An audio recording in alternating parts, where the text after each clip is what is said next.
Merezco a alguien mejor. Mi nombre es Sam. Tengo 45 años. Y esas 5 palabras acabaron con todo lo que creía saber sobre mi vida. Estaba sentado en una habitación de motel en Memphis, Tennessee, mirando los papeles de divorcio sobre una mesita rayada. El aire acondicionado vibraba en la ventana. La alfombra olía a décadas de humo de cigarro y arrepentimiento. 3 meses antes tenía una casa, un coche y una vida que tenía sentido.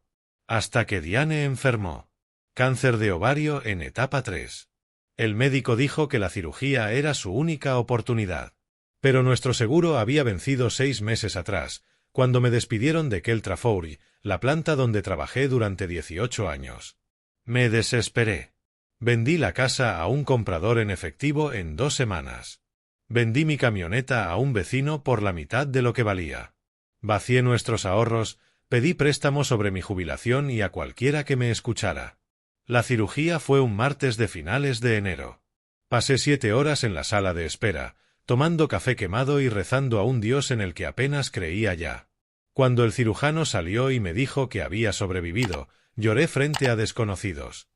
No me importó. Diane se recuperó poco a poco. Estuve a su lado en cada cita, cada pastilla, cada noche mala. Nos mudamos a un motel barato en las afueras, era lo único que podía pagar. Conseguí turnos en un almacén, cargando camiones a las 4 de la mañana. Volvía agotado, adolorido, pero ella estaba viva. Y eso era lo único que importaba. Hasta que una mañana regresé del trabajo y la encontré lista para irse. 2 maletas junto a la puerta. Su hermana Vanessa detrás, con los brazos cruzados y la mirada fría. Diane ni siquiera me miró. Me entregó un sobre. Dentro estaban los papeles del divorcio, ya firmados. Merezco a alguien mejor, dijo, con voz serena, como si pidiera un café. Alguien que realmente pueda mantenerme. Estás en la ruina, Sam. No puedo vivir así. Me quedé ahí, con las manos manchadas de grasa del almacén, sin decir palabra. ¿Qué podía decir? Le había dado todo. Literalmente todo. Y no fue suficiente. Se llevó la mitad de lo poco que quedaba, unos pocos miles que había logrado reunir. Salió con Vanessa, subieron a un coche que no reconocí y se marcharon. Me senté en el borde de la cama del motel y miré la puerta por un largo rato.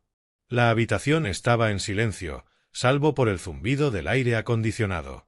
Me sentía vacío, hueco, como si me hubieran vaciado por dentro y dejado solo la cáscara. Conocí a Diane hace 12 años, en una barbacoa comunitaria. Era divertida, rápida para sonreír y me hacía sentir que importaba. Nos casamos pronto, tal vez demasiado pronto, pero creí que éramos sólidos, que éramos un equipo. Ella nunca trabajó mucho. Algunos empleos a medio tiempo, nada estable. No me molestaba. Ganaba bien en Keltrafoury y me gustaba hacerme cargo de todo. La hipoteca, las facturas, la comida, las reparaciones. Pensaba que eso era lo que uno hacía cuando ama a alguien. Su hermana Vanessa nunca me soportó. Desde el principio lo dejó claro, demasiado obrero, demasiado simple, sin ambición. Diane solía defenderme, pero con los años lo hizo cada vez menos. Empezó con comentarios sutiles, que la casa era pequeña, que mi trabajo no tenía futuro, que el marido de su amiga Jessica había sido ascendido a gerente regional. Cuando me despidieron, todo cambió. Dejó de tocarme, de preguntarme cómo me iba. Cuando llegó el diagnóstico de cáncer, pensé que nos uniría más. Pero ella se alejó. Me dije que era el miedo, la enfermedad. Que cuando todo pasara, vería cuánto la amaba. Pedí dinero a mi hermano Calvin, a excompañeros, incluso a un tipo con el que jugaba al póker 2 veces al mes. Vendí mis herramientas, mi equipo de pesca, todo lo que tuviera valor. Hice fila en una casa de empeños con el reloj de mi padre y salí con $300 y un nudo en el estómago. La cirugía costó $62.000. Junté el dinero como pude, vendí la casa por $215.000, pagué la hipoteca y las facturas médicas, y apenas quedó lo suficiente para sobrevivir unos meses. Pensé que cuando ella se recuperara, podríamos reconstruirnos.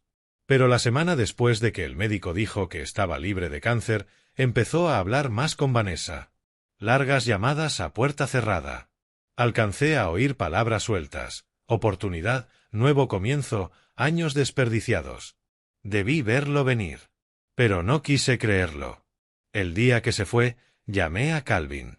No contestó. Intenté con otros. Nadie respondió. Me quedé solo en ese motel, con los papeles de divorcio en la mano, y entendí que no me quedaba nadie. 2 días después, estaba sentado afuera del motel, en una silla metálica oxidada, tomando café de gasolinera, cuando se me acercó un hombre con traje. Era mayor, tal vez 60 años, cabello plateado y un maletín de cuero. —¿Tú eres Sam? —preguntó. Asentí. —Te estaba buscando —dijo. Mi nombre es Gregory. Soy abogado. Tu tío Leonard falleció hace 3 semanas. Lo miré perplejo. No tengo ningún tío Leonard. Sí lo tienes, respondió. El hermano mayor de tu padre.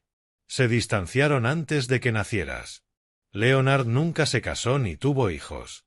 Eres su único familiar vivo. Y te dejó algo. Me quedé inmóvil. Mi padre jamás mencionó un hermano. Ni una sola vez en 45 años. Gregory me entregó una carpeta. Dentro había una escritura, un extracto bancario y una carta escrita a mano. La propiedad era un edificio comercial en el centro de Memphis. La cuenta mostraba $48,000. La carta era breve. Sam, nunca te conocí, pero sé que tu padre crió a un buen hombre. Esto ahora es tuyo. No lo desperdicies. Leonard. La leí 3 veces. Levanté la vista. ¿Esto es real?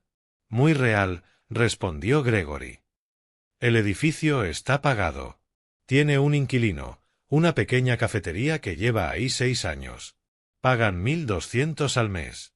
No es mucho, pero es constante. Y el dinero de la cuenta está limpio, sin deudas ni impuestos. Es tuyo.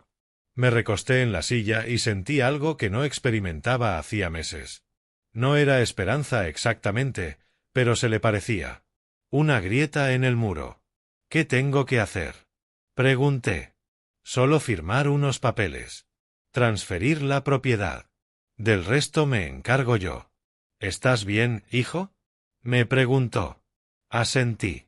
No lo estaba, pero estaba mejor que 2 minutos antes. Cuando se fue, me quedé un rato sosteniendo aquella carta. Pensé en Diane, en cómo dijo que no podía mantenerla, en cómo se marchó apenas llegaron las dificultades. Pensé en Vanessa, con esa mirada altiva, convencida de que yo era basura. Doblé la carta y la guardé en el bolsillo. Entré de nuevo a la habitación y la observé. Paredes manchadas, luz parpadeante, una cama hundida en el centro. Ese era el fondo del pozo. Pero no iba a quedarme ahí. Llamé a Gregory. Quiero ver el edificio. ¿Puedo llevarte mañana? No, dije. Quiero verlo ahora. El edificio estaba en una esquina, a 2 calles del río. 3 pisos de ladrillo rojo, con grandes ventanales en la planta baja. La cafetería se llamaba Brood Awakening. Un cartel pintado a mano colgaba sobre la puerta. A través del cristal se veían algunas personas con sus portátiles y tazas humeantes. Gregory abrió la puerta lateral y subimos. El segundo y tercer piso estaban vacíos, pisos de madera polvorientos, techos altos, radiadores antiguos junto a las paredes. Olor a madera vieja e historia. Leonard lo compró en 1987, dijo Gregory. Tenía una imprenta abajo. Cuando se jubiló, alquiló el local a la cafetería. Los pisos de arriba están vacíos desde 2003, pero la estructura es sólida. Podrías renovarlos, alquilarlos o vender todo. Vale unos 300,000 en el mercado actual.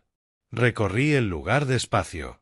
Toqué las paredes, miré por las ventanas hacia la calle. Era real. Era mío. ¿Y el inquilino? Pregunté. Renuevan el contrato cada 2 años.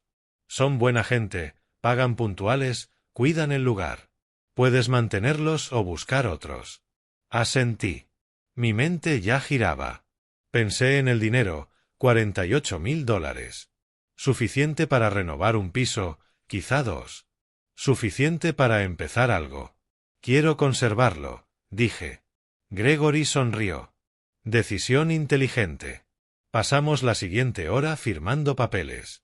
Cuando salí de su oficina, el edificio ya estaba legalmente a mi nombre. Me quedé en la acera, mirándolo. Mi edificio. Mi nuevo comienzo. Esa noche llamé a Calvin. Por fin contestó. Sam, perdona por no devolver la llamada, dijo. He estado hasta arriba de trabajo. Está bien, respondí. Quería contarte algo. He heredado un edificio. Hubo una pausa. ¿Qué? Le conté todo, Leonard, la propiedad, el dinero. Calvin escuchó en silencio. Eso es increíble, hermano, dijo al final. Te mereces un golpe de suerte. Voy a arreglarlo, alquilar los pisos de arriba. Hacer algo con esto. ¿Necesitas ayuda? Tengo algunas herramientas. ¿Puedo ir este fin de semana? Sí, respondí. Me encantaría. Por primera vez en semanas, sentí que podía respirar. Pero 2 días después, recibí una llamada de Diane. Quería verme. Dijo que era importante. Casi le digo que no, pero algo en su voz despertó mi curiosidad. Nos reunimos en un restaurante cerca del motel. Se veía bien, sana, como si el cáncer nunca hubiera pasado. Llevaba una chaqueta nueva que no reconocí. Escuché que heredaste algo, dijo, sentándose frente a mí. La miré. ¿Cómo supiste eso? Vanessa tiene una amiga que trabaja en el juzgado. Las noticias corren. No dije nada. Mira, Sam, empezó. Cometí un error. Estaba asustada. El cáncer, los problemas de dinero, me sobrepasaron. Pero todavía me importas. Estuvimos juntos 12 años. Eso tiene que significar algo. Me recosté en el asiento. Dijiste que merecías algo mejor. Lo sé. Me equivoqué. Extendió la mano para tocar la mía. La retiré. Quiero intentarlo de nuevo. Podemos empezar de cero. Te ayudaré con el edificio. Podemos hacerlo funcionar. La miré largo rato. Entonces me levanté. No, dije. Y salí antes de que pudiera decir otra palabra. Una semana después empecé a renovar el segundo piso. Calvin venía casi todas las tardes después del trabajo y juntos arrancábamos la moqueta vieja, parchábamos paredes, pintábamos. Se sentía bien volver a construir algo con mis propias manos, ver el progreso. La inquilina de abajo, una mujer llamada Lauren, dueña de la cafetería, nos traía café gratis cada mañana. Tendría unos 35 años, callada, con vaqueros manchados de pintura y una sonrisa fácil. Me preguntó qué planeaba hacer con los pisos de arriba. Tal vez oficinas, le dije. O pequeños apartamentos. Aún no lo tengo claro. Este barrio necesita viviendas asequibles, respondió. Solo una idea. Me gustó la idea. Viviendas accesibles, algo que tuviera sentido, algo que importara. Pero Diane no iba a soltar el tema. Llamó 2 veces. Luego apareció en el edificio una tarde, mientras trabajaba. Calvin estaba allí. Me lanzó una mirada y se fue a la otra habitación. Sam, tenemos que hablar, dijo Diane. No, no tenemos que hacerlo. Sí, sí tenemos, cruzó los brazos. Sigo siendo legalmente tu esposa. El divorcio aún no es definitivo. Eso significa que tengo derecho sobre ese edificio. Dejé el martillo que sostenía. ¿Qué? Tennessee es un estado de bienes maritales. Todo lo adquirido durante el matrimonio puede dividirse en un divorcio. Heredaste ese edificio mientras aún estábamos casados. Hablé con un abogado. Tengo derecho a la mitad. Sentí el pecho apretarse. Tú me abandonaste. Eso no importa legalmente. Tengo derechos. La miré fijamente. No se trataba de reconciliación. Nunca se trató de eso. Quería el edificio. Quería el dinero. Quería arrebatarme lo único bueno que me había pasado en meses. Fuera de aquí, dije. Sam, sé razonable. Podemos resolver esto sin ir a juicio. Solo dame lo que me corresponde y firmo los papeles. Cada uno por su lado. Fuera, repetí, más fuerte. Se fue, pero sabía que hablaba en serio. 2 días después recibí una carta de su abogada, una reclamación formal contra la propiedad. Pedía la mitad del valor o la mitad de los ingresos de alquiler futuros, o un pago único de $75,000. Llamé a Gregory. Escuchó todo y luego suspiró. Tiene un caso, dijo. No uno sólido, pero un caso al fin. Las herencias suelen considerarse bienes separados, pero si las mejoras o generas ingresos durante el matrimonio, puede considerarse marital. Como estás renovando y cobrando renta, podría argumentarlo. Entonces, ¿qué hago? Luchar, pero costará dinero. Honorarios, gastos judiciales, y podría alargarse meses. Colgué y me senté en la habitación vacía del segundo piso. Las paredes estaban a medio pintar. Herramientas por el suelo. Pensé en todo lo que había sacrificado, todo lo que había perdido. Y ahora Diane quería quitarme esto también. No. Volví a llamar a Gregory. Necesito que hagas algo por mí. ¿Qué cosa? Que investigues a Diane y a su hermana Vanessa. Averigua en qué andan desde que se fue. Gregory guardó silencio. Sam, soy abogado inmobiliario. No hago investigaciones. Entonces busca a alguien que sí. Por favor. Suspiró. Conozco a un tipo, investigador privado. No es barato. No me importa. Hazlo. 3 días después, el investigador me envió un expediente y todo cobró sentido. Diane llevaba meses planeándolo, mucho antes de pedir el divorcio, incluso antes de su diagnóstico. El investigador encontró correos entre Diane y Vanessa de hacía casi un año.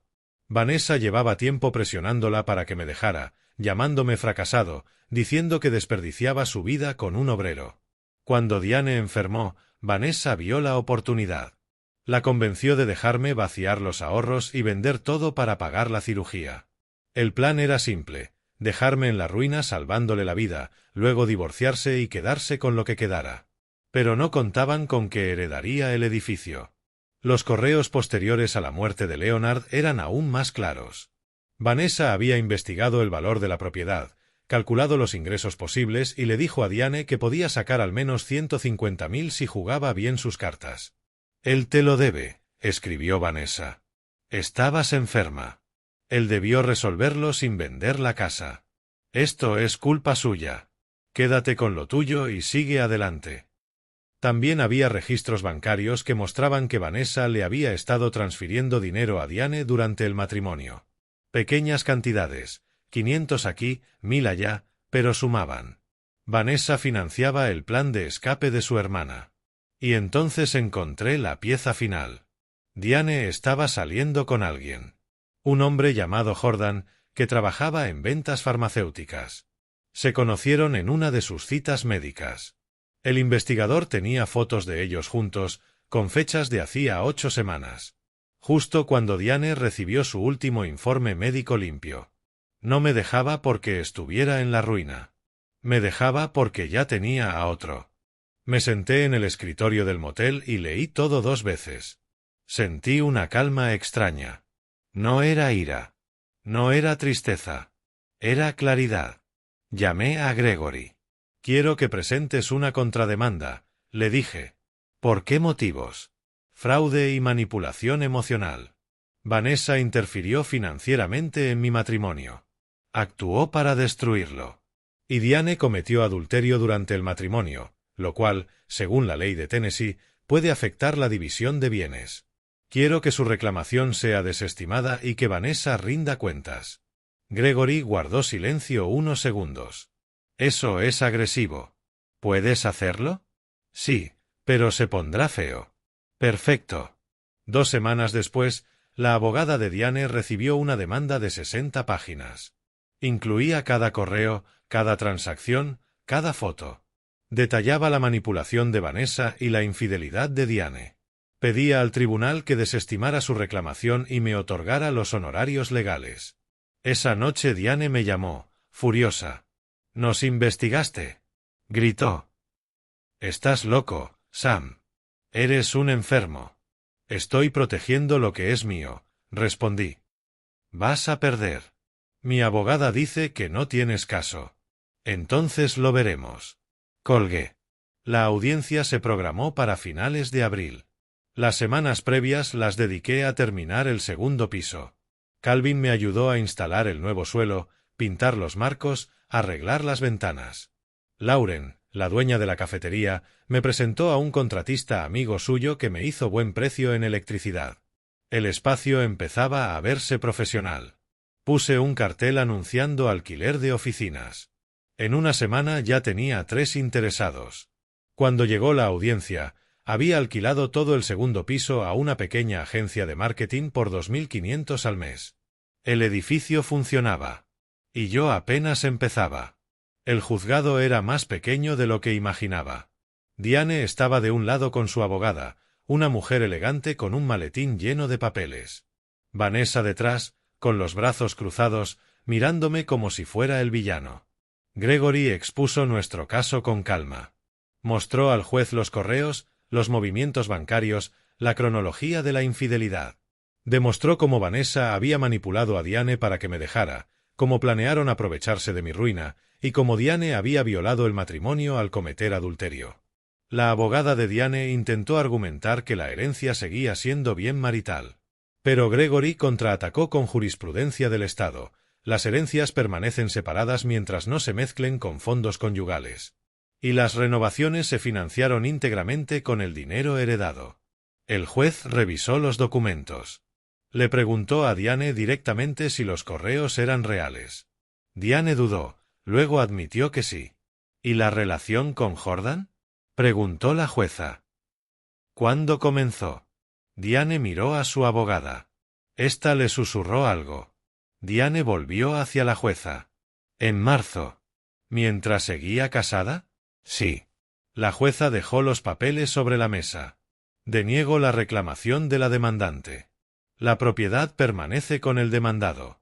Además, el demandado recibirá los honorarios legales por $8.400, a ser pagados por la demandante en un plazo de 60 días. El rostro de Diane se puso pálido. Vanessa se levantó, quiso decir algo, pero la jueza la interrumpió. Esta audiencia ha concluido.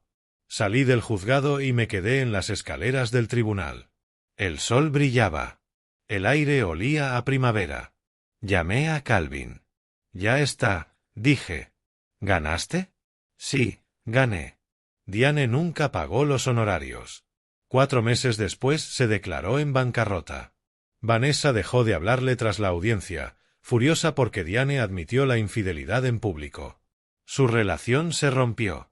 Jordan, el vendedor farmacéutico, la abandonó al descubrir que no tenía dinero y sí una montaña de deudas. Se mudó a un estudio en el este de Memphis y empezó a trabajar de camarera. Todo eso lo supe por Calvin, que lo oyó de alguien que conocía a alguien. Yo no busqué actualizaciones. No me importaba. Terminé de renovar el tercer piso para el verano.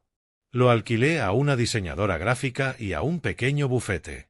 El edificio estaba completamente ocupado. Ingresaba 4.700 al mes, descontando gastos. No era una fortuna, pero era constante. Era mío. Contraté a Lauren, la de la cafetería, para que administrara el edificio a tiempo parcial. Era organizada, confiable, y los inquilinos la adoraban. Empecé a trabajar en una segunda propiedad, un dúplex a 2 calles, que compré con un préstamo para pequeños negocios. Lo reformé y alquilé ambos pisos en un mes. Para fin de año tenía 3 propiedades y una reputación creciente como propietario justo que arreglaba las cosas cuando se rompían. No era rico, pero era estable. Estaba construyendo algo real. Me mudé del motel en agosto a un apartamento de una habitación sobre una panadería. Era pequeño, pero tenía ventanales, suelos de madera y olía a pan recién hecho cada mañana. Compré una camioneta usada, una cafetera y una silla que no cojeaba. Dejé de pensar en Diane. Dejé de pensar en lo que perdí. Empecé a pensar en lo que construí. Algunos días aún sentía el peso de aquellos meses. El miedo, el agotamiento, la humillación de ver cómo alguien que amaba se iba cuando ya no te quedaba nada. Pero la mayoría de los días sentía algo mejor. Me sentía libre. Como si al fin volviera a pertenecerme. Sin ataduras, sin nadie quitándome pedazos que no podía permitirme perder. Aprendí que tocar fondo no es el final. Es el cimiento.